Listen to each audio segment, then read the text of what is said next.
أعوذ بالله من الشيطان الرجيم. بسم الله الرحمن الرحيم.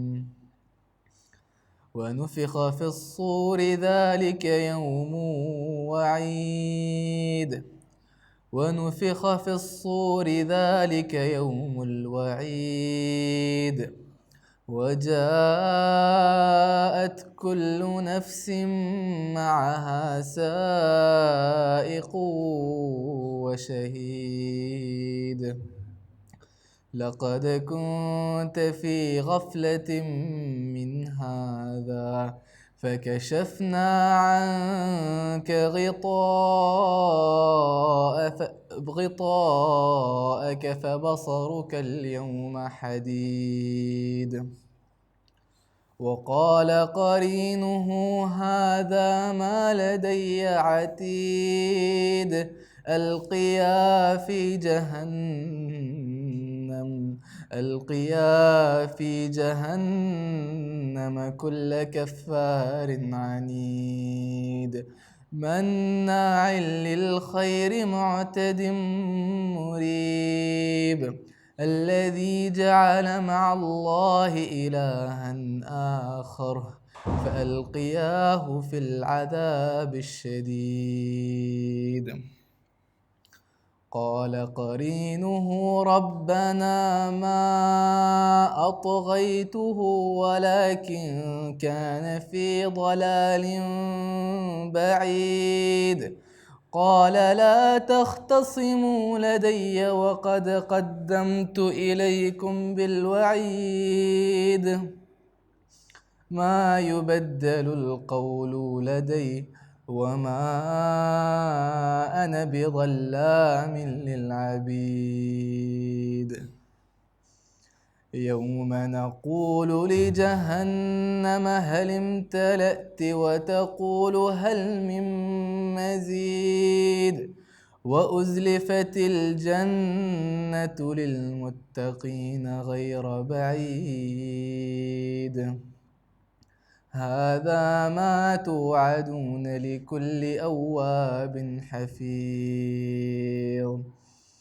من خشي الرحمن بالغيب وجاء بقلب منيب. ادخلوها بسلام ذلك يوم الخلود. لهم ما يشاءون فيها ولدينا مزيد. And the trumpet will be blown. That is the day of the promised warning. And every soul will come, accompanied by a driver and a witness. It will be said, you were certainly unaware of this. Now we have removed your veil, so today your sight is sharp. And his companion will say, this is the record ready with me. It will be said, cast into hell every stubborn disbeliever, who withheld good, transgressed, and lived in doubt, who set up another God besides Allah, so cast him into the severe punishment. His companions will say, our Lord, I did not lead him to transgression, but he himself was in far error. Allah will say, do not dispute before me, for I had already given you the warning. My word is not changed, and I am never unjust to my servants. On that day, we will ask hell, have you been filled? It will say, are there any more? And paradise will be brought near to the righteous, not far away. This is what you were promised from everyone who repeatedly turned to Allah and carefully observed His commands, who feared the Most Merciful, though He was unseen and came with a heart turned in devotion. Enter it in peace. This is the day of everlasting life. There they will have whatever they wish, and with us is even more. Sadaqallah al-Azim. بسم الله الرحمن الرحيم. الحمد لله رب العالمين والصلاة والسلام على سيد المرسلين وعلى آله وصحبه أجمعين. ومن اتبعهم بإحسان إلى يوم الدين أما بعد۔ اللہ کا احسان، اللہ کا فضل کہ اللہ ہمیں ہر جمعے تھوڑا وقت نکال کر دین کی باتیں سننے کے لیے ہمت دیتا ہے۔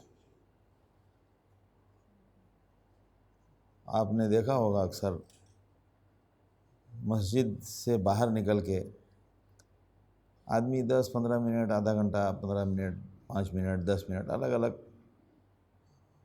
سنت چھوڑ کے وقت ضائع ہو جاتا ہے۔ وہیں مسجد میں اگر 2 رکعت سنت پڑھ لی جائے تو اس میں کتنا منٹ؟ 3 منٹ۔ بہت سارے لوگ تو 2 منٹ میں نپٹا دیتے ہیں، لیکن باہر جا کے وہی وقت مسجد کے باہر ضائع ہو رہا ہے، لیکن 2 رکعت سنت میں کی توفیق نہیں مل رہی ہے۔ تو یہ ایک سوچنے کی بات ہے۔ اسی طرح دروس کے سلسلے میں ادھر ادھر آدمی بھٹک کے وقت نکال دیتا ہے، اور تھوڑا سا وقت نکال کے موڈ بنا کے، ہمت بنا کے آدمی آ جائے تو ممکن ہے اسپیکر بہت بڑا انٹرنیشنل نہ ہو، جیسے کہ ہماری عادت ہے کہ ہم دین سیکھنے کی تمنا رکھتے ہیں انٹرنیشنل اسپیکر سے کہ آئے اور بھیڑ چال کی طرح سب لوگ جمع ہو جاتے ہیں اور ایک دن کی تقریر سے سوچتے ہیں انقلاب زندہ باد۔ یہ ہمارا مزاج ہے۔ ابھی آپ دیکھیں کوئی بہت بڑے سیلیبریٹی ہندوستان کے آ جائیں تو ہمارا سیلیبریٹی جو داعی ہے اس کا بھی مزاج یہی ہے کہ مجھے کم سے کم 2,000-500,000 کی گیدرنگ ملنی چاہیے، اور ہمارا بھی اپنا مزاج ایسا ہے کہ ہم چاہتے ہیں کہ یہ ڈیلی والا یہ گھر کی دال کب تک چلے گی، کوئی مرغی ملنی چاہیے۔ دین سیکھنے کا یہ سسٹم نہیں ہے۔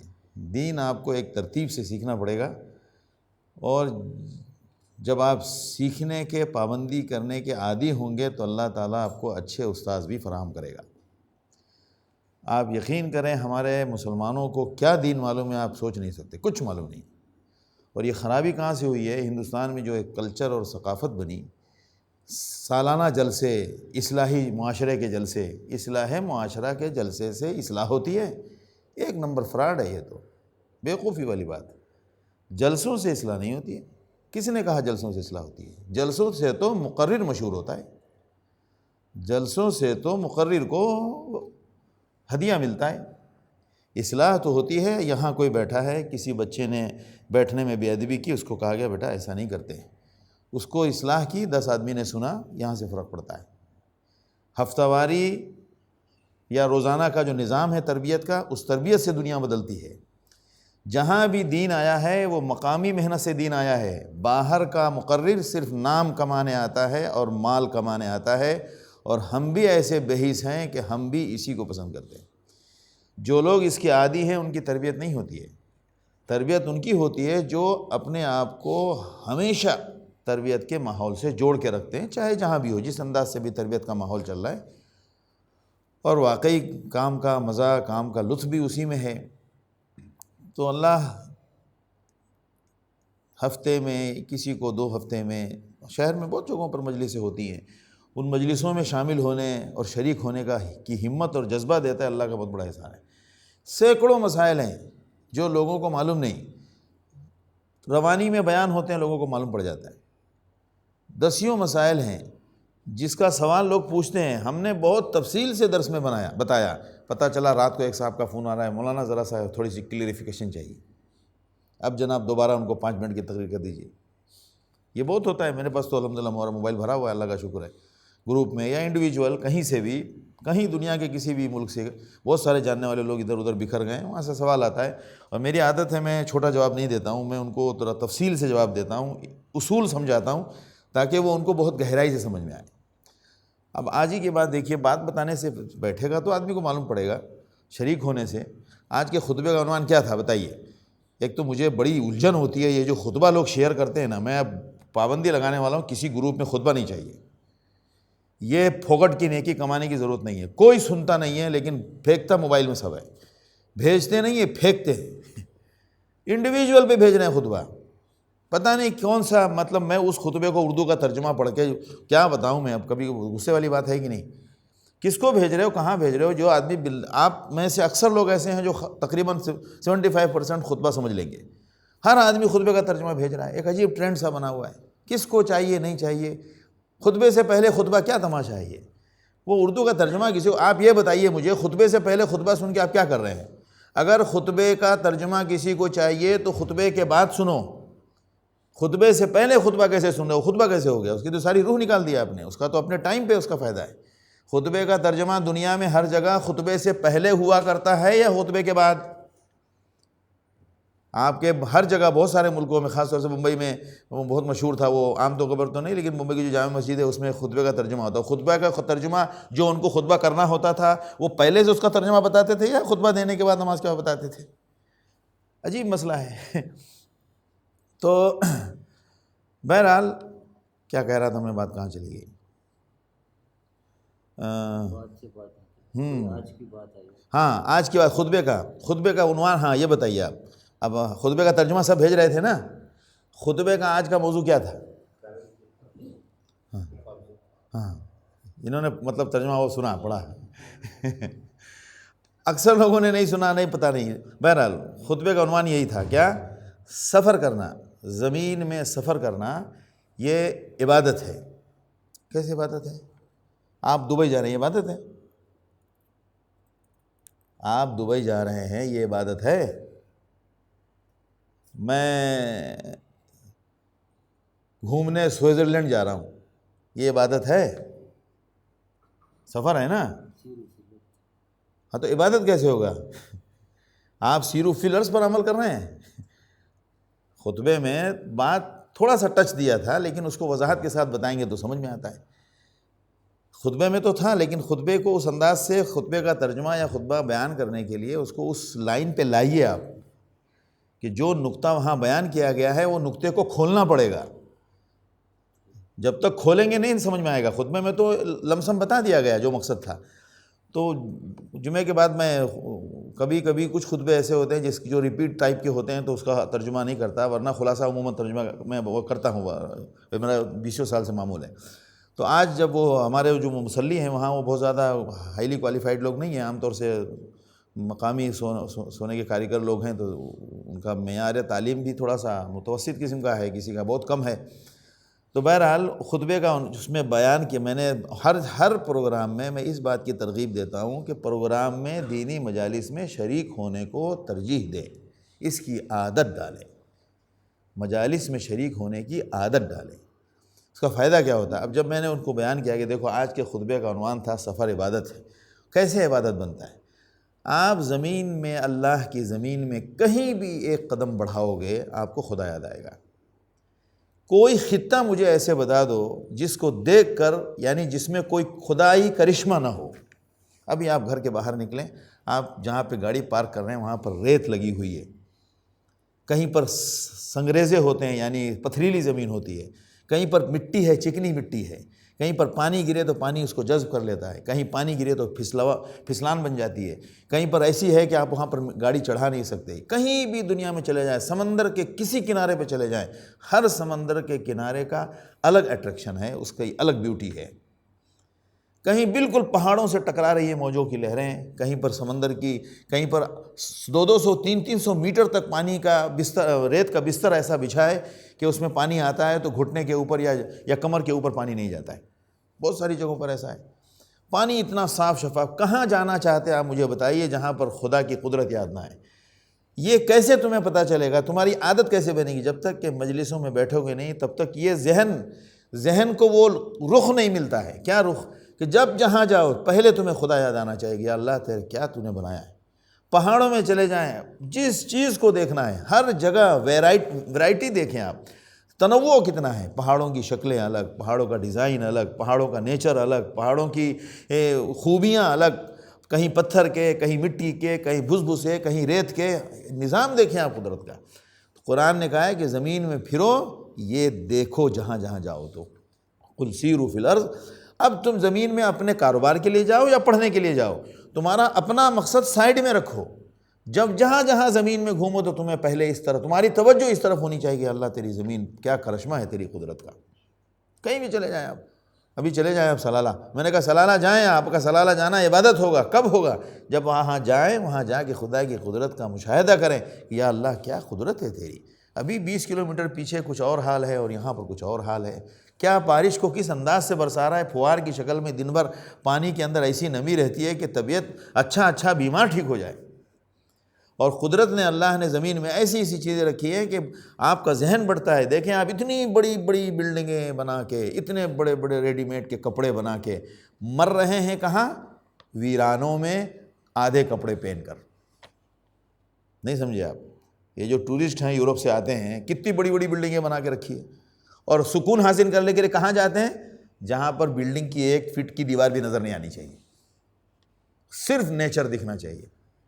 آواز, دنیا کی کوئی آواز نہیں سنانی دینی چاہیے. پتنگوں کی آواز ہو, پرندوں کی یہ چہچہاٹ ہو, یا سمندر کے لہروں کے ٹکرانے کی آواز ہو, وہاں سکون ملتا ہے. یہ دنیا میں جہاں جائیں آپ, قدرت کا اب عبادت ہوگا. اب تو ایک بندہ باضابطہ کہتا ہے کہ دیکھیے مولانا میں کل الکامل جا کے آیا. اب دیکھیں آپ نے ایسا بتایا کہ اپنے کاروبار کے لیے جا رہا ہے آدمی, لیکن قدم قدم پہ جو قدرت نظر آتی ہے تو آدمی اس کو, اللہ کو یعنی اللہ کی قدرت کو یاد کرتا ہوا جائے تو عبادت بن جائے گا. کام تو ہونا ہی ہے, کام تو ہونا ہی ہے. میں نے کہا اگر آپ فلائٹ پہ سفر کر رہے ہیں, وہاں قدرت دیکھیے آپ کہ یا اللہ تیری قدرت کا کیسا نظام ہے کہ تو نے ایسا مطلب اپنی فضا کو ایسا بنایا کہ اتنا بھاری بھرکم ایک سواری اتنا لوڈ لے کر یا اللہ اس ہوا میں اللہ نے اس کو روکنے کا دم رکھا ہے, تب وہ رکتا ہے. یہ جہاز کے اڑنے کا اور ہماری سائنس کا کمال بعد میں ہے. یہ پہلے کمال اس ہوا کا ہے جو اس وزن کو برداشت کرتا ہے. وہ ہوا یہ جہاز کو کیا برداشت کرے گا؟ اس ہوا نے تو پوری زمین کو اٹھا کے رکھا ہوا ہے. یہ آپ کی زمین کہاں ٹھہری ہوئی ہے؟ اسی ہوا میں ٹھہری ہوئی ہے جس میں یہ مکھی کے پر کے برابر آپ کا یہ جہاز اڑتا ہے. جس پانی میں ایک چھوٹا سا پتھر سیدھے نیچے چلا جائے, اس پانی میں کتنے 1000 ٹن کا جہاز شان سے تیرتا ہوا کتنی دور جاتا ہے, کتنی رفتار سے جاتا ہے. تو خدا کو تو کہنے کا مطلب یہ ہے کہ اب وہ ایک بندے کے دل میں یہ آتا ہی نا کہ واقعی آپ نے ایسی بات کہی کہ اب آدمی, اب ہم تو کہیں بھی جائیں گے تو ہمیں خدا ہی یاد آئے گا. تو اسی طرح مجالس میں بہت ساری چھوٹی موٹی باتیں کھل کے سامنے آتی ہیں اور بہت ذہن کلیئر ہوتا ہے, تربیت ہوتی ہے. اور سب سے بڑی بات, فکری طور پر ہم الرٹ رہیں ہر وقت. الرٹ رہنے کا مطلب, دنیا میں بندگی اسی کا نام ہے. صرف مصلی پہ نماز پڑھنے اور ہاتھ میں تسبیح پڑھنے کا نام بندگی نہیں ہے. بندگی اسی کا نام ہے کہ آپ کسی کو مسکرا رہے ہیں, مسکراتے ہوئے آپ کے دماغ میں ہے بھائی یہ تو سنت ہے. الرٹ رہنے کا یعنی آپ اپنے دماغ سے, یعنی آپ اپنے فکر سے, اپنی سوچ سے الرٹ رہیں, ایک دم ریڈی رہیں.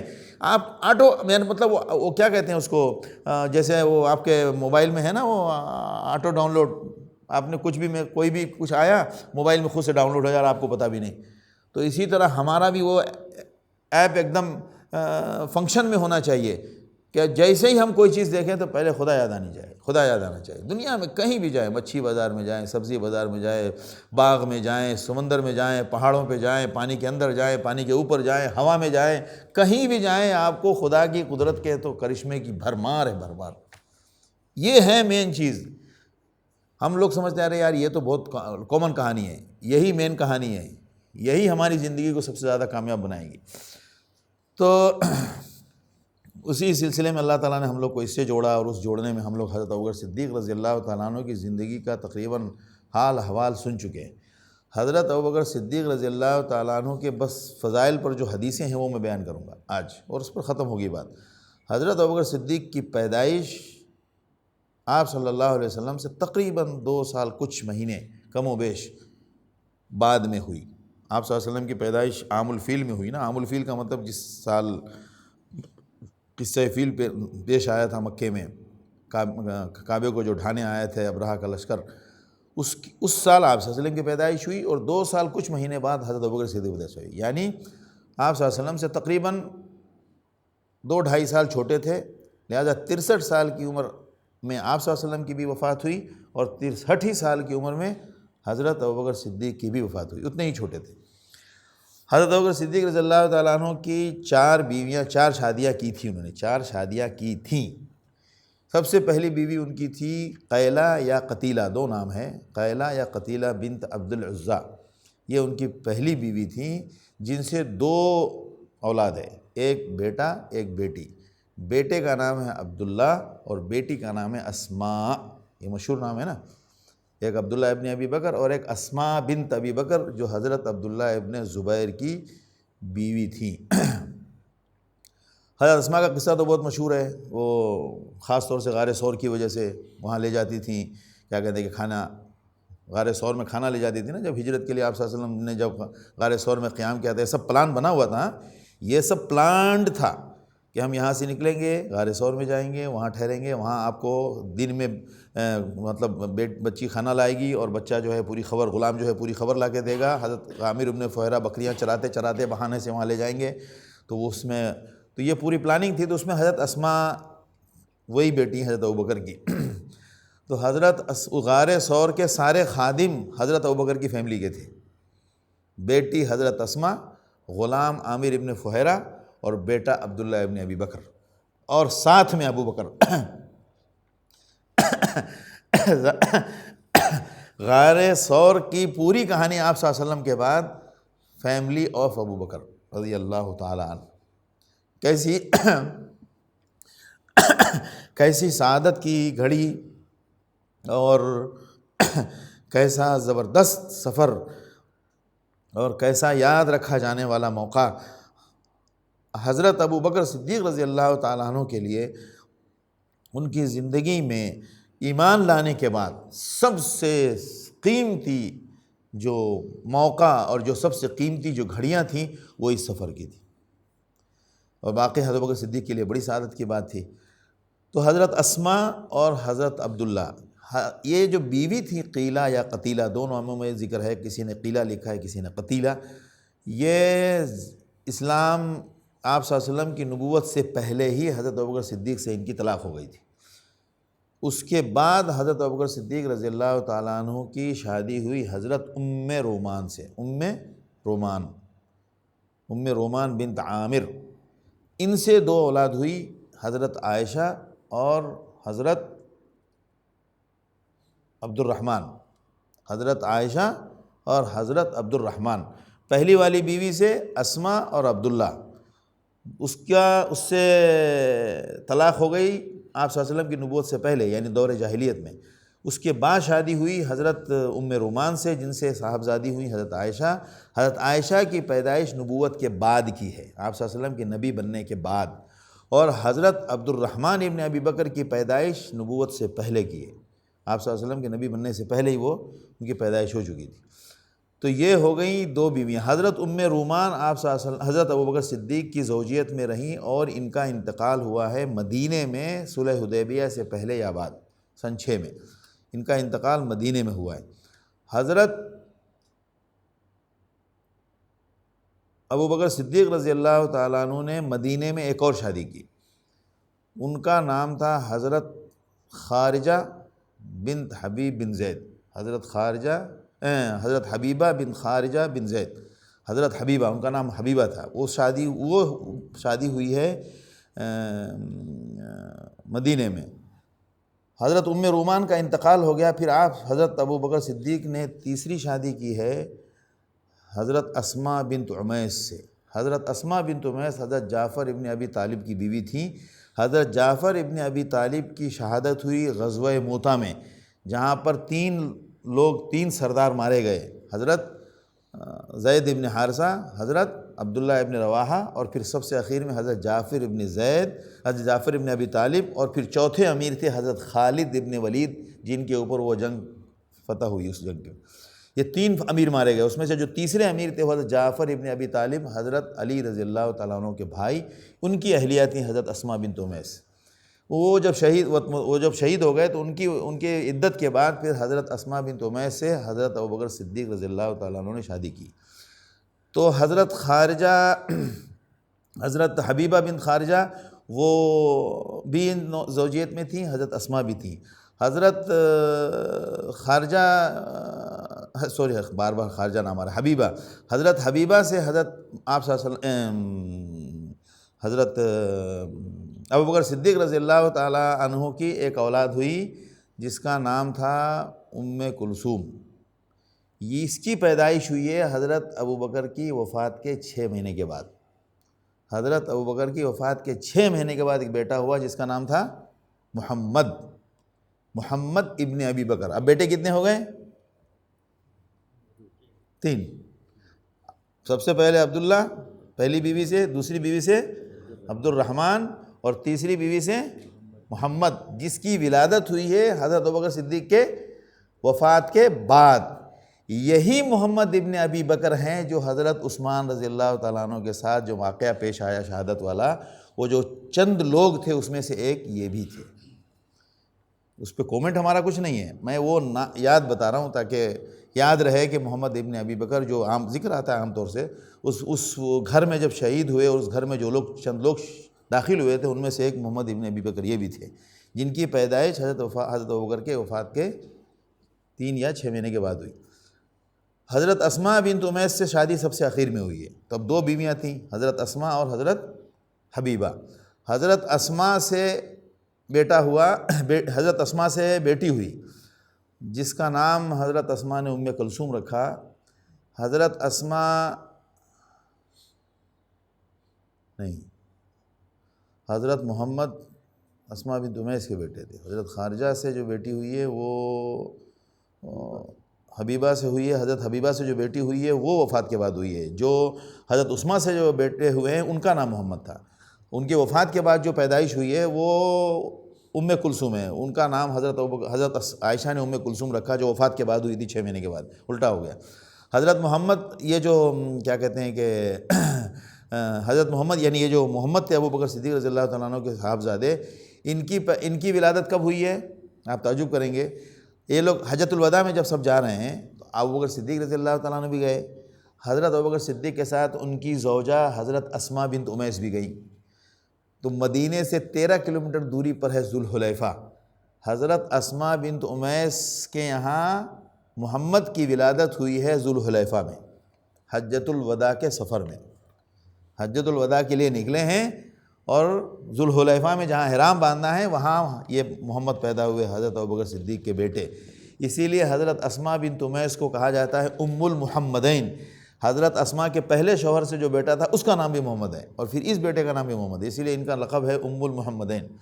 تو بہرحال تو یہ پھر حجۃ الوداع میں گئے اور حجۃ الوداع کے بعد پھر یعنی آپ صلی اللہ علیہ وسلم کی زندگی کا حضرت محمد ابن ابی بکر کو 3 مہینہ مشکل سے ملا ہے. ذی الحجہ، محرم، صفر، ربیع الاول میں آپ کا انتقال ہوا. تو یعنی آپ صلی زندگی کا 3 ہی مہینہ ان کو ملا ہے. لہذا لوگ کہتے ہیں، اس پر ایک آپ کو مسئلہ بتاؤں. اب لوگ کہتے ہیں کہ انہوں نے آپ صلی اللہ علیہ وسلم کو دیکھا تو ضرور، 3 مہینے کا بچہ تو دیکھے گا، تو اس دیکھنے کا اعتبار ہے کہ نہیں ہے؟ اب علماء میں اس کا اختلاف ہے کہ ان کو صحابی مانا جائے کہ نہیں. تو تمام علماء کا اتفاق ہے کہ یہ صحابی نہیں ہے. صحابی کے لیے ضروری ہے کہ آدمی ایمان کے ساتھ ہوش حواس میں دیکھے. بچے کا دیکھنا معتبر نہیں ہے، لہٰذا اسی لیے ان کو صحابیوں میں شمار نہیں کیا گیا ہے. محمد ابن ابی بکر کو صحابی میں شمار نہیں کیا جاتا ہے. بلکہ بعض علماء کے ہاں تو یہ بھی ہے کہ صحابی اگر کسی نے دور سے آپ صلی اللہ علیہ وسلم کو صرف دیکھا ہے تو اس کو بھی بعض لوگ صحابی نہیں مانتے ہیں. وہ کہتے ہیں صحابی کا مطلب ہے کہ آپ صلی اللہ علیہ وسلم کے ساتھ کچھ نہ کچھ گھنٹہ 2 گھنٹہ آدھا 1 گھنٹہ وقت گزارا ہو تو صحابی ہے. صرف آنکھوں سے دیکھ لیا دور سے اور جناب چلے گئے تو اس پر صحابی کا اطلاق نہیں ہوتا ہے، کیونکہ صحابی میں لفظ ہے صحبہ. صحبہ کا مطلب ہے کچھ نہ کچھ تھوڑا سا وقت گزرنا چاہیے. صرف دیکھ لینا تو رویا ہے. دیکھ لینے کو کیا کہتے ہیں؟ رویا. اور ایسے بعض لوگوں کو جن کی رویت ثابت ہے ان کو بہت سارے علماء حدیث نے صحابی نہیں کہا ہے. اب یہ سب انفارمیشن آپ کو ہم دوسرے سے لڑنے کے لیے نہیں بتا رہے ہیں. یہ انفارمیشن ہے، معلومات کے لیے ہمیں معلوم تو ہونا چاہیے نا بھائی. اب یہ تفصیلیں معلوم ہونی چاہیے نا کہ حضرت ابوبکر صدیق رضی اللہ تعالیٰ عنہ کی 4 بیویاں تھیں، ان میں سے 6 اولاد تھی ان کی. 3 نر یعنی 3 نریرہ اولاد تھی اور 3 مادہ اولاد تھی. 3 بیٹے اور 3 بیٹیاں. یہ ہم نے آپ کو بتا دیا. پھر حضرت ابوبکر صدیق رضی اللہ تعالیٰ عنہ کی وفات ہوئی کب؟ ہجرت کے 3رے سال، یعنی آپ صلی اللہ علیہ وسلم کی وفات کے 3رے سال. یعنی آپ صلی اللہ علیہ وسلم کا انتقال ہوا ربیع الاول میں، سن 11 کے ربیع الاول میں. 12 13 14 یعنی 12 اور 13 کا جو جمادی ثانی تھا اس میں انتقال ہوا ہے، یعنی جمادی الاخری میں. اب آئیے فضیلت کے اوپر، حضرت ابوبکر صدیق کی شان تو بہت زبردست ہے، اور میں نے پہلے بھی کئی بار کہا کہ شروع میں آپ صلی اللہ علیہ وسلم پر حضرت ابوبکر صدیق سب سے پہلے مسلمان ہونے والوں میں، حضرت خدیجہ کے بعد سب سے پہلے مسلمان ہونے والے حضرت ابوبکر صدیق۔ کمال تو حضرت خدیجہ کا تھا کہ واقعی، شاید ہم نے ازواج مطہرات کو بھی ٹاپک نہیں کیا ہے نا، ازواج مطہرات کو ان کے بعد ٹاپک کریں گے، ان صحابہ کے بعد چند صحابہ عشرہ مبشرہ، اس کے بعد ازواج مطہرات پر بات آئے گی، وہ بھی ضروری ہے۔ حضرت خدیجہ کا تو خیر پوچھیے مت، حضرت خدیجہ تو کوئی وہ شرف اور وہ کمال حضرت خدیجہ نے دکھایا ہے کہ واقعی تاریخ اس کی مثال پیش کرنے سے قاصر ہے۔ یعنی خاتم النبیین کے لیے، آخری نبی کے لیے سب سے ٹف ٹائم میں سب سے زیادہ سہارا جو شخصیت بنی ہے وہ ایک عورت ہے۔ اور یاد رکھیے، میں کہتا ہوں خواتین کی کاؤنسلنگ ہونی چاہیے، جس طرح مردوں کی بھی کاؤنسلنگ ضرورت ہے۔ میں یہاں یہ بیان نہیں کر رہا ہوں کہ عورت اچھی ہے مرد اچھی ہے، کوئی نظام نہیں ہے قدرت کا کون اچھا ہے کون برا ہے۔ جو اللہ کے ہاں زیادہ نیک ہے وہی اچھا ہے، چاہے وہ مرد ہو چاہے وہ عورت ہو۔ معاشرے کا تجربہ ہے کہیں بہت زیادہ شرارت مرد کرتا ہے، اور یہ بھی تجربہ ہے کہ کہیں مرد ٹھیک ہوتا ہے تو شرارت کہیں عورت کرتی ہے۔ لہٰذا اس میں مرد اور عورت والا کوئی قانون نہیں ہے، قانون انسان کے نیک ہونے کا ہے، چاہے وہ مرد ہو یا عورت۔ حضرت خدیجہ رضی اللہ تعالیٰ عنہ کو کے ٹکر میں پورے صحابہ نہیں پہنچ سکتے، یہ کارنامہ ہے حضرت خدیجہ کا۔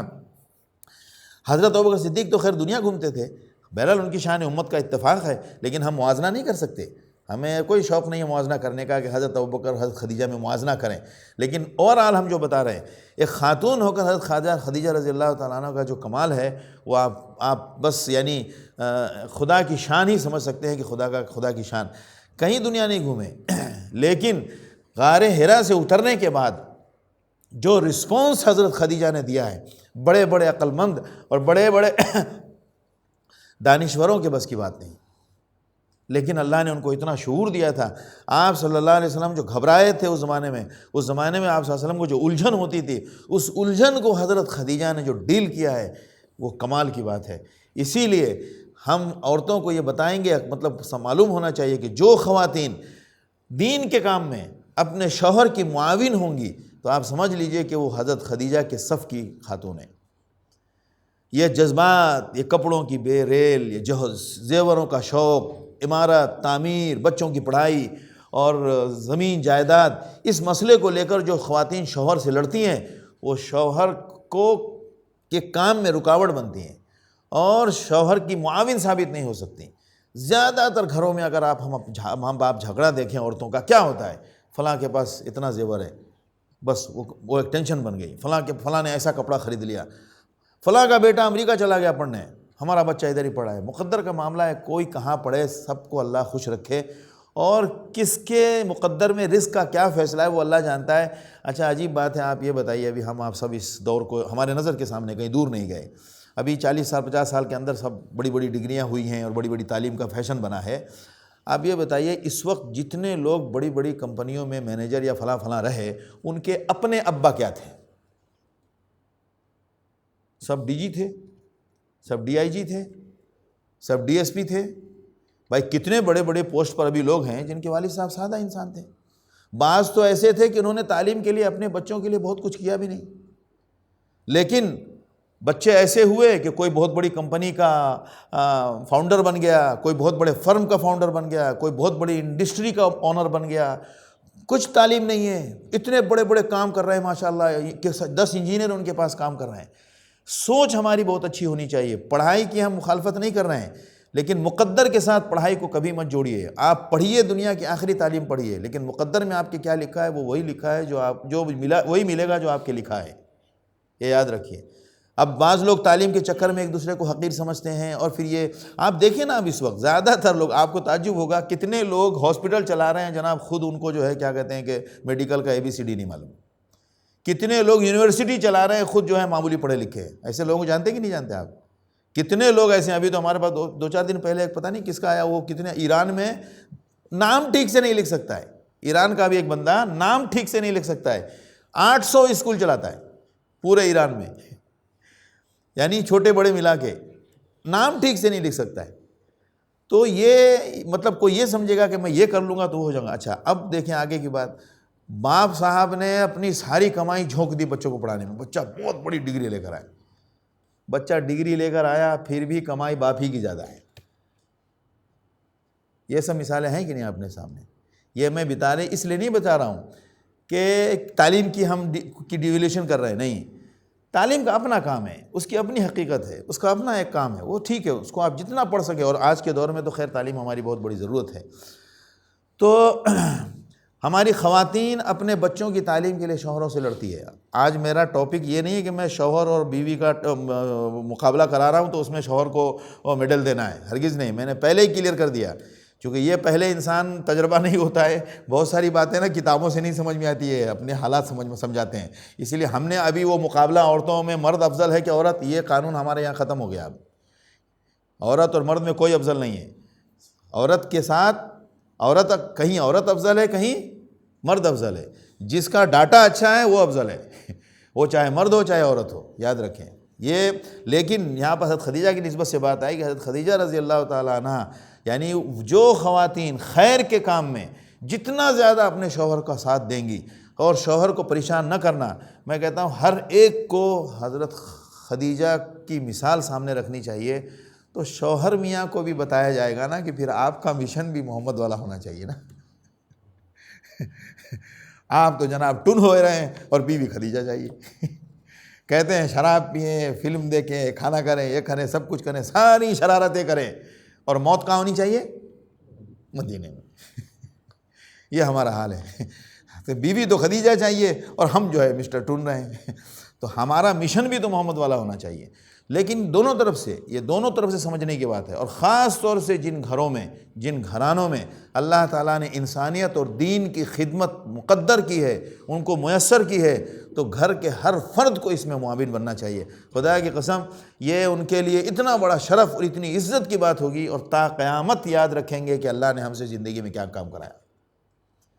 تھوڑی سی زحمت ضرور ہوگی، کبھی کبھی تھوڑا سا الجھن ہوگی، اپنے پروگرام کو آگے پیچھے کرنے میں پریشانی آئے گی، لیکن جو راحت اور جو اعتماد اور جو دل کا سکون آپ کو ملے گا، وہ بڑے بڑے بلڈنگ بنانے والوں کو بھی نہیں ملے گا، بڑے بڑے بینک بیلنس والوں کو بھی سکون نہیں ملے گا. جو آپ ان یادوں کو کرید کر جب آپ جو سکون محسوس کریں گے، وہ بینک بیلنس اور آپ اپنا اسٹیٹمنٹ دیکھ کر بھی وہ خوش نہیں ہوں گے. جب ان باتوں پر یاد کر کے خوش ہوں گے کہ یار ہم دین کی یہ محنت کرتے تھے، ہم فلاں پروگرام میں جاتے تھے، ہم فلاں مجلس میں جاتے تھے، اور پھر اس کو آپ فخریہ بیان کریں گے. آپ بتائیں دینی سرگرمیوں میں آپ شریک ہوتے ہیں تو اس کو 10 جگہ بیان کرتے ہیں. آپ اپنا بینک اسٹیٹمنٹ 10 جگہ بتا دیں کسی کو؟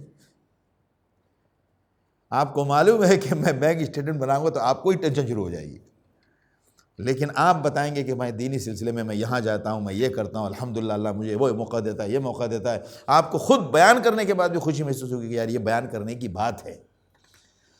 تو حضرت ابوبکر صدیق رضی اللہ تعالیٰ عنہ، حضرت خدیجہ کا تو واقعی میں نے جب بھی تذکرہ پڑھا ہے تو واقعی میرا دل چاہتا ہے کہ تمام عورتیں حضرت خدیجہ کو خوب پڑھیں اور پھر دین کے کام میں واقعی معاون بنیں.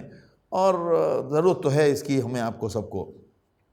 پھر حضرت ابوبکر صدیق، اس کے بعد حضرت ابوبکر صدیق کا نمبر آتا ہے. اس سیناریو میں دیکھیں گے تو حضرت ابوبکر صدیق سے پہلے حضرت خدیجہ آپ صلی اللہ علیہ وسلم کی شان میں سبقت لے گئی.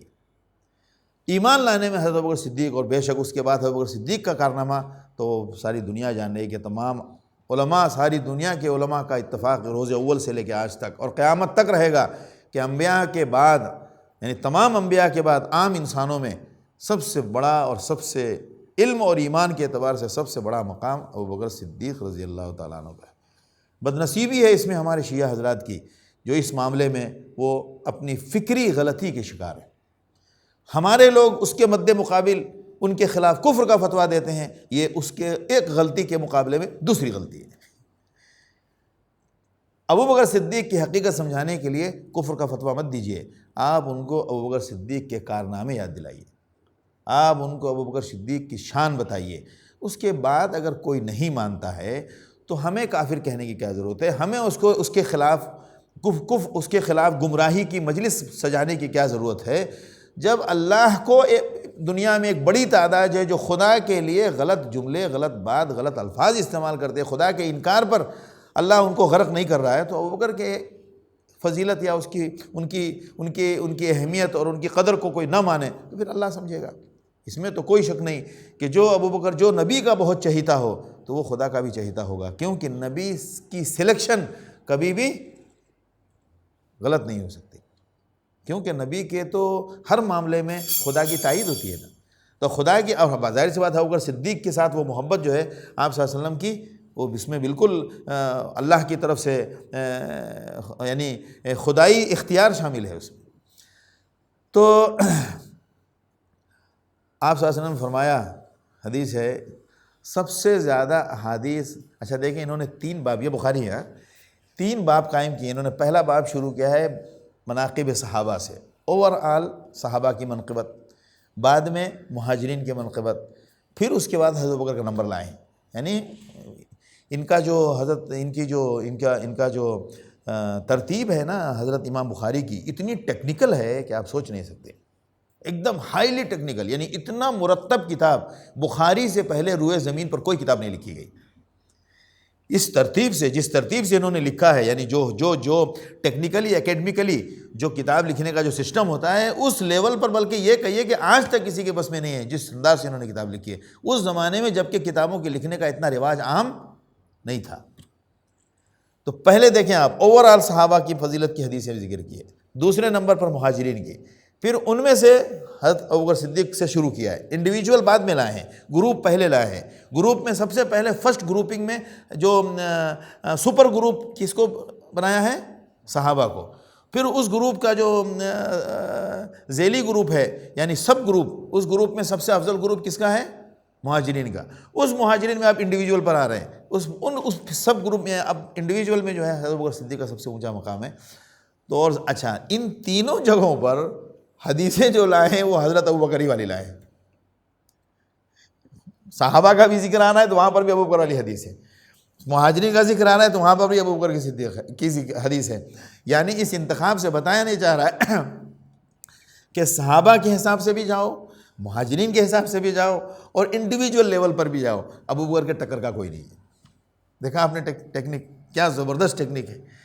اب دیکھیں حدیث کے الفاظ ہیں اور ان کا انتخاب بڑا عجیب ہوتا تھا، اسی لیے ہمارے کہتے ہیں نا بخاری کا جو، اب شرط ہے کہ اس طرح سے جیسا انہوں نے جمع کیے ویسے پڑھانے والے استاد ہوں، ورنہ ہمارے ہاں تو بخاری میں بھی لوگ اپنا مسلک پڑھاتے ہیں، بخاری میں بھی سنت نہیں پڑھاتے، کیا پڑھاتے ہیں؟ اپنا مسلک۔ حدیث آئی لیکن ہمارے ہاں یہ قانون ہے، ہمارا مسلک میں ایسا ہے، ہمارے مسلک میں ایسا ہے۔ حدیث پڑھاتے وقت صرف حدیث پڑھاؤ، صرف نبی کا قول پڑھاؤ۔ وہ عمل کرنے کے ٹائم ہم جو عمل کرتے ہیں اس کے لیے کوئی حدیث ہے وہ ہم حدیث معلوم کر لیں گے، حدیث کے ٹائم دوسری بات نہیں کرو۔ تو آپ صلی اللہ علیہ وسلم نے فرمایا، پہلی حدیث جو انہوں نے ذکر کی ہے بہت، میں نے اپنے مفہوم کے اعتبار سے بہت ہی ایک دم اعلیٰ درجے کی، کہ لو کنت متخذا من امتی خلیلا لاتخذت ابا بکر خلیلا ولکن اخی و صاحبی۔ حضرت ابن عباس رضی اللہ تعالیٰ عنہ کی روایت ہے کہ فرماتے ہیں کہ آپ صلی اللہ علیہ وسلم نے فرمایا کہ اگر میں کسی کو خلیل بناتا تو ابو بکر کو خلیل بناتا، لیکن میں اس کو خلیل بنا نہیں سکتا۔ کیوں؟ اس کی وجہ بتاتا ہوں، لیکن وہ میرا بھائی ہے اور میرا ساتھی ہے۔ کیوں خلیل نہیں بنا سکتا؟ خلیل کہتے ہیں اس محبت کو جس کی محبت میں، جس سے محبت میں کوئی دوسری چیز بیچ میں نہ آئے۔ مثال کے طور پر ہمیں اسلام سے محبت ہے، کیوں؟ اس لیے کہ ہم مسلم فیملی میں پیدا ہوئے، ہمارا اسلام سے محبت ہماری سچی نہیں ہے، میں آپ کو کلیئر بتا رہا ہوں۔ ہمیں اسلام سے محبت کیوں ہے؟ اس لیے کہ ہم مسلم فیملی میں پیدا ہوئے۔ اسلام سے سچی محبت تو تب ہوگی جب آپ ایمان اور اسلام کے عمل کے اعتبار سے بہت پکے ہو کر جب اسلام کا معاملہ آئے تو آپ کو نہ فیملی نظر آئے، نہ ملک نظر آئے، نہ شہر نظر آئے، نہ کمپنی نظر آئے۔ اسلام کے معاملے میں پھر صرف اسلام، تب جا کے وہ سمجھ میں آئے گا کہ ہاں اب ہم فیملی سے اوپر آ گئے۔ حضرت عمر رضی اللہ تعالیٰ سے آپ نے فرمایا، آپ صلی اللہ علیہ وسلم نے، کہ اے عمر، کوئی بندہ اس وقت تک مسلمان ہو ہی نہیں سکتا جب تک کہ مجھے وہ اپنی ذات سے زیادہ محبت نہ کرے۔ تو حضرت عمر نے کہا یا رسول اللہ ایسا کیسے ہو سکتا ہے؟ دیکھیے کتنی صاف گوئی ہے.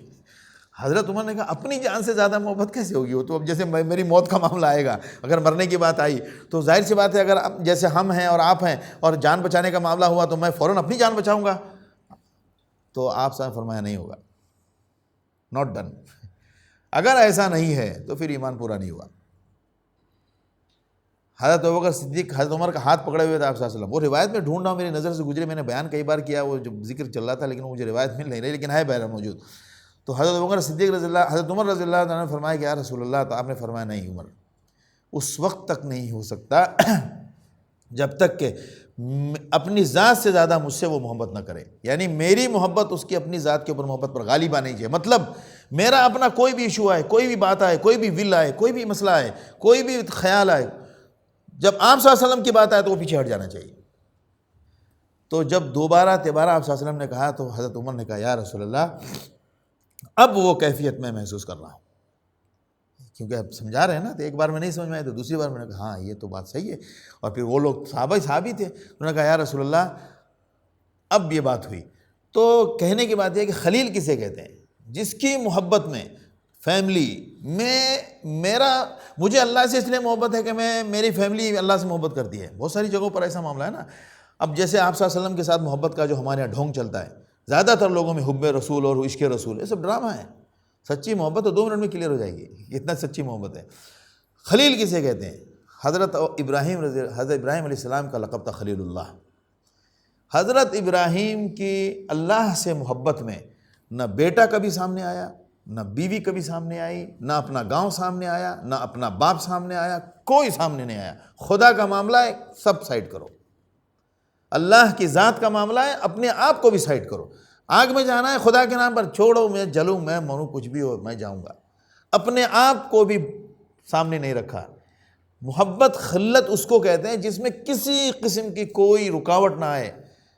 آپ صلی اللہ علیہ وسلم کی وہ حضرت ابراہیم کی جیسے اللہ سے تھی، ویسے ہی حضرت آپ صلی اللہ علیہ وسلم کی بھی اللہ سے تھی.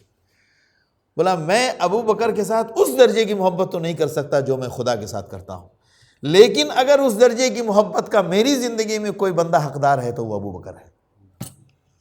اب آئی سمجھ میں بات؟ اتخذ ابراہیم خلیلہ کا مطلب سمجھ میں آیا؟ کہ یعنی جو اسی محبت میری اللہ کے ساتھ ہے، اور آپ صلی اللہ علیہ وسلم نے ایک دم کلیئر کہا کہ لاکھ ابو بکر ہو، میری بہت محبت ہے اس کے ساتھ، لیکن خلیل ہونے میں اس کو سامنے نہیں لا سکتا ہوں. اللہ کی محبت کے سامنے میں ابو بکر کو بھی نہیں لا سکتا، لیکن اگر میں کسی کو لا سکتا تھا تو وہ ابو بکر ہوتا. اس درجے کی محبت تھی آپ صلی اللہ علیہ وسلم کا ابو بکر صدیق رضی اللہ تعالیٰ عنہ. فرق سمجھ میں آیا خلیل کا مطلب؟ اب دیکھیے یہ روایتیں 2 ہیں، لیکن آپ نے فرمایا نہیں ابو بکر میرا بھائی ہے.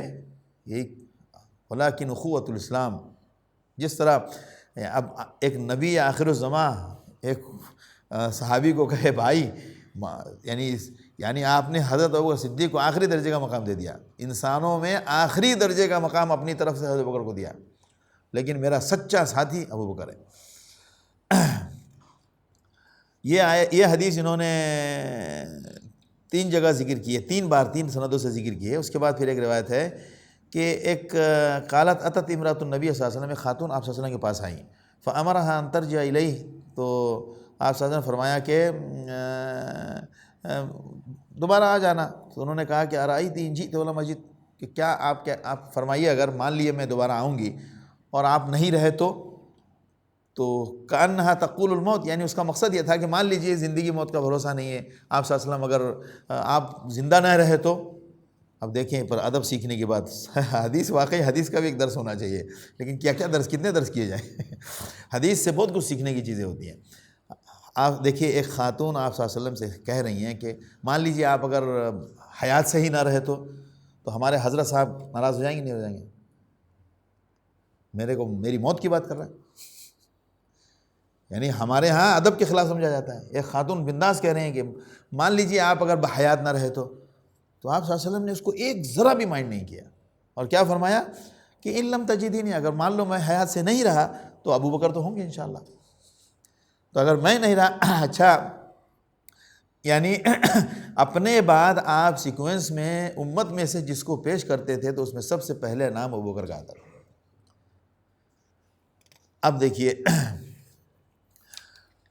ایک اور روایتیں تو بہت ہیں، اللہ اکبر، میرے سے تو تھوڑا سا کوئی روایت بیان کرنا مشکل ہوتا ہے تو میں پڑھ رہا تھا تو بھی پڑھتے وقت بھی تھوڑا سا پڑھنا بھی بھاری پڑتا ہے، بہرحال لیکن یہ سب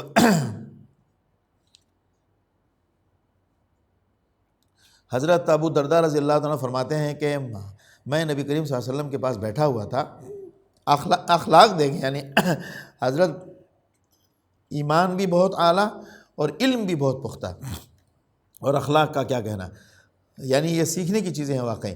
تو حضرت میں اب آپ صلی اللہ علیہ وسلم کے پاس بیٹھا ہوا تھا کہ اچانک حضرت ابوبکر صدیق رضی اللہ تعالیٰ عنہ اپنے کپڑے کو یوں اٹھائے ہوئے آئے، ہے نا، کپڑے پکڑے ہوئے نہیں، جیسے ہم لوگ جلدی چلتے ہیں تو لنگی پہنا ہوا ہے، تو پہلے تو ازار ہی چلتی تھی نا، یہ تو کندورہ آج تک اتنا لمبا ہو گیا ہے نا، پہلے کا کندورہ اتنا لمبا نہیں ہوتا تھا، پہلے کا جو جبہ تھا وہ ٹخنے کے نیچے تک ہی ہوتا تھا، اور نیچے جو ہوتی تھی وہ ازار ہوتی تھی۔ یہ جو یہاں تک کا جبہ ہے یہ ابھی کا کلچر ہے، جو ہم لوگ جو کرتا پہنتے ہیں نا، وہ جو دامن والا، وہ کرتا ہی تھا، بس فرق یہ تھا کہ وہ سلا ہوا ہوتا تھا، وہی جبہ تھا پہلے کا، اور آگے جو ہے نیچے ازار ہوتی تھی، ازار۔ سروال کا رواج بہت زیادہ آپ صلی اللہ علیہ وسلم کی زندگی اخیر میں پھر آگے شروع ہوا ہے، وہ فیشن پہلے نہیں تھا۔ آپ صلی اللہ علیہ وسلم کی زندگی کا زیادہ تر جو لباس تھا وہ 2 چادر تھی، 2 چادر۔ عام طور سے آپ صلی اللہ علیہ وسلم اور صحابہ کا جو لباس ہوتا تھا وہ کیا ہوتا تھا؟ 2 چادریں، کسا، رداء، الگ الگ ٹائپ کی چادریں ہوتی تھیں، اور یعنی ایک چادر سے ازار باندھ دیا، دوسرے چادر کے اوپر جو احرام میں جو چادر اس ہوتا ہے، اور کبھی کبھی صرف اوپر سے جبہ ہے اور نیچے وہ بھی تھا، عام تھا۔ شلوار کا رواج بہت کم تھا، روایتوں میں ذکر ہے کہ آپ صلی اللہ علیہ وسلم کی زندگی میں اخیر میں شلوار کسی نے آپ کو ہدیہ دی تو آپ نے اس کو پسند کیا، کیونکہ اس کو پہننا بھی آسان ہے اور اس میں پردہ بھی۔ تو یہ سب کلچر تو دھیرے دھیرے بڑھا ہے نا، حضرت ابراہیم کے زمانے میں تو کوئی کنسیپٹ ہی نہیں تھا سلائی کے کپڑے پہننے کا، تو کپڑے ہوئے آئے یہاں تک کہ آپ صلی اللہ علیہ وسلم کے سامنے جب بیٹھے تو یہ کھل گیا، گھٹنے کھل گئے، حتیٰ ابدا رکبتئی، یعنی ایسے پکڑے ہوئے آئے تھے نا، تو بیٹھے تو گھٹنا کھل گیا۔ تو آپ صلی اللہ علیہ وسلم نے حضرت ابوبکر صدیق کو اس رفتار سے آتا ہوا جب دیکھا تو حضرت آپ صلی اللہ علیہ وسلم نے فرمایا ان کے ساتھ کچھ گڑبڑ ہوئی ہے، جو اسٹائل تھا نا آنے کا۔ تو آپ صلی اللہ علیہ وسلم یہ لفظ فرمایا، اما صاحبکم فقد غامر۔ غامر کا مطلب ایڈونچر کے لیے عربی کا ایک لفظ استعمال ہوتا ہے، مغامرہ۔ آپ دیکھتے ہوں گے بہت سارے الفاظ یہاں کہیں کہیں آپ کو ایڈونچر والی جو کمپنیاں ہیں اس میں مغامرات لکھا ہوا رہتا ہوگا، تو اسی مفہوم میں یہ اب تو خیر اس مفہوم میں استعمال ہو رہا ہے، لیکن غامرہ کا مطلب کچھ معاملہ ہیڈک والا، کچھ ٹف سچویشن ہے، یہ جو آنے کی کنڈیشن ہے وہ بتا رہی ہے کہ کچھ ٹف سچویشن سے کراس کر کے آ رہے ہیں یہ۔ تو فسلم، آتے ہی آپ صلی اللہ علیہ وسلم کو سلام کیا اور فرمایا کہ انی کان بینی و بین الخطاب و بین ابن الخطاب شیء، کہ میرے اور حضرت عمر ابن خطاب میں تھوڑی سی جھک ہو گئی۔ میں آپ کو کامن لفظ میں ترجمہ اس لیے کرتا ہوں کہ ہمارے ہاں احترام کے الفاظ سے ترجمہ کرتے ہیں نا تو ریئل لائف سامنے نہیں آتی ہے۔ ایک بات یاد رکھیے، محترم الفاظ استعمال کرنے سے آپ کو کبھی بھی بڑوں کی ریئل لائف سمجھ میں نہیں آئے گی۔ ریئل لائف کے لیے آپ جو کامن ورڈ جو چل رہے ہیں اس میں ترجمہ کیجئے۔ میں نے کیا ترجمہ کیا؟ جی سمجھ رہے ہیں نا؟ جو بمبئی والے، مہاراشٹر والے تو جلدی سمجھیں گے، دوسرے لوگوں کو میرے کو بھی یہی معلوم ہے، دوسرا تھوڑا سا تو میں ہو گئی، سمجھ گئے آپ؟ تو بڑوں میں بھی تو میں ہوتی ہے۔ ہم نے کیا سمجھا ہے کہ ہمارے بزرگ کیا ہونے چاہیے، اسی لیے تو ہمارے بزرگ ایسے پیدا ہو رہے ہیں آج کل، منہ گرائے ہوئے، اتنا بڑا رومال، اتنی بڑی ٹوپی، اتنی بڑی زلفیں، اور حضرت کو بڑی مشکل سے حضرت تشریف لائے ہیں، ذرا مصافحہ کر لیجئے۔ ہم نے بزرگ ایسے ڈھونڈے ہیں اور ہمارا بزرگ ایسا بن بھی گیا ہے اور ہم کو یہی بزرگ لگتا ہے۔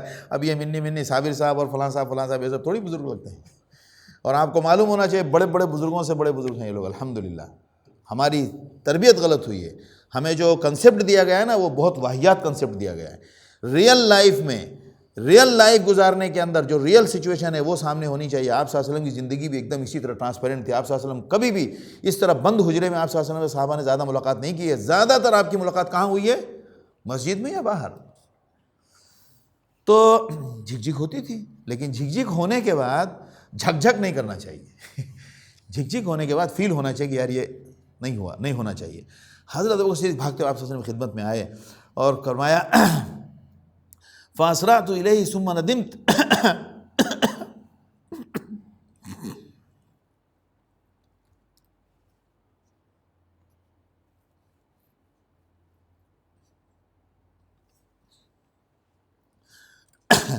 تو حضرت ابو بکر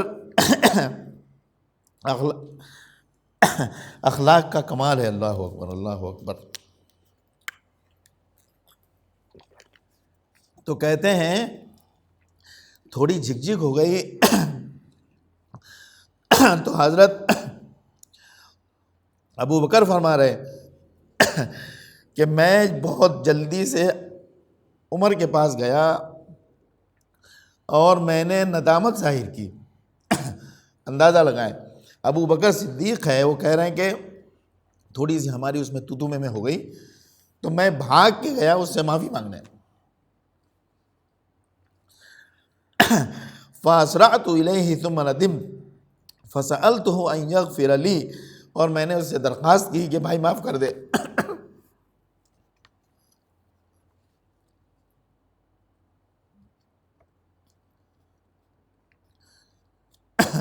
فَأَبَى عَلَيَّ،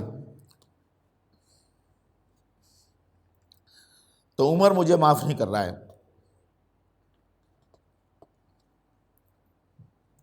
فَأَقْبَلْتُ إِلَيْكَ، تو یا رسول اللہ میں آپ کی خدمت میں آیا ہوں. فقال، تو آپ صلی اللہ علیہ وسلم نے فرمایا یغفر اللہ لک یا ابا بکر، اے ابو بکر اللہ تجھے معاف کرے. 3 مرتبہ آپ صلی اللہ علیہ وسلم نے فرمایا کہ اے ابو بکر اللہ تجھے معاف کرے. اخلاق کی انتہا دیکھیں کہ حضرت ابو بکر صدیق اور حضرت عمر میں کچھ ہوا، ایسے ہی نہیں کسی کا رتبہ بلند ہوتا ہے. اخلاق بہت بڑی چیز ہے، اور ایمان جب بہت بلند ہوگا تو اخلاق بھی اتنا ہی بلند ہوگا. حضرت ابو بکر صدیق فوراً حضرت عمر سے معافی مانگنے گئے. حضرت عمر نے کہا کہ میں نہیں معاف کرتا. فابا علیہ کا ہی مطلب ہوا نا. تو وہ آپ صلی اللہ علیہ وسلم کے پاس آئے. دیکھیں آپ بے چینی کتنی ہے کہ کسی مسلمان بھائی کو تکلیف پہنچی ہے، وہ معافی کی بے چینی کتنی ہے. پھر آپ صلی اللہ علیہ وسلم کے پاس آئے تو آپ صلی اللہ علیہ وسلم نے فرمایا کہ اللہ تجھے معاف کرے. 3 مرتبہ فرمایا. پھر اب حضرت ابو بکر کے بعد نمبر تو حضرت عمر ہی کا آتا ہے نا. تو اب حضرت عمر کو شرمندگی ہوئی کہ ارے ابو بکر مجھ سے معافی مانگنے آئے تھے، بجائے معاف کرنے کے میں نے مطلب سختی اختیار کی. اب ان کو شرمندگی ہوئی. اب جب حضرت ابو بکر تو آپ صلی اللہ علیہ وسلم کے پاس پہنچ گئے ہیں، حضرت عمر بھاگتے ہوئے وہ بھی پہنچا آپ صلی اللہ علیہ وسلم کے پاس. اچھا عجیب بات دیکھیں، ان حضرات کو کچھ بھی ہوتا تھا فوراً آپ صلی اللہ علیہ وسلم کی خدمت میں حاضر ہوتے تھے. اچھا اب حضرت عمر رضی اللہ شرمندہ ہوئے تو وہ سب سے پہلے گیا تھا ابو بکر صدیق کے گھر میں کہ یار وہ معافی مانگ رہے تھے، میں نے معاف نہیں کیا، چلو میں ان کے گھر جا کے ان سے کہتا ہوں کہ بھائی چلو رفع دفع کریں. تو جب آئے تو انہوں نے کہا کہ فسأل علم اتھم ابو بکر، کیا بھائی ابو بکر ہیں؟ تو انہوں نے کہا کہ لا ابو بکر تو نہیں ہے. تو فوراً وہ گئے آپ صلی اللہ علیہ وسلم کے پاس. ان کو معلوم ہے کہ ابو بکر گھر میں نہیں ہے تو پھر وہیں ہوگا. فسلم، اور وہاں پہنچے اور سلام کیا. فجعل وجه النبی صلی اللہ علیہ وسلم یتمعر،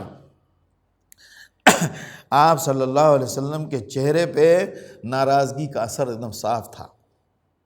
آپ صلی اللہ علیہ وسلم کے چہرے پہ ناراضگی کا اثر تھا، کیونکہ حضرت ابوبکر صدیق کو کوئی تکلیف پہنچے تو حضرت آپ صلی اللہ علیہ وسلم کو محسوس ہوتا تھا.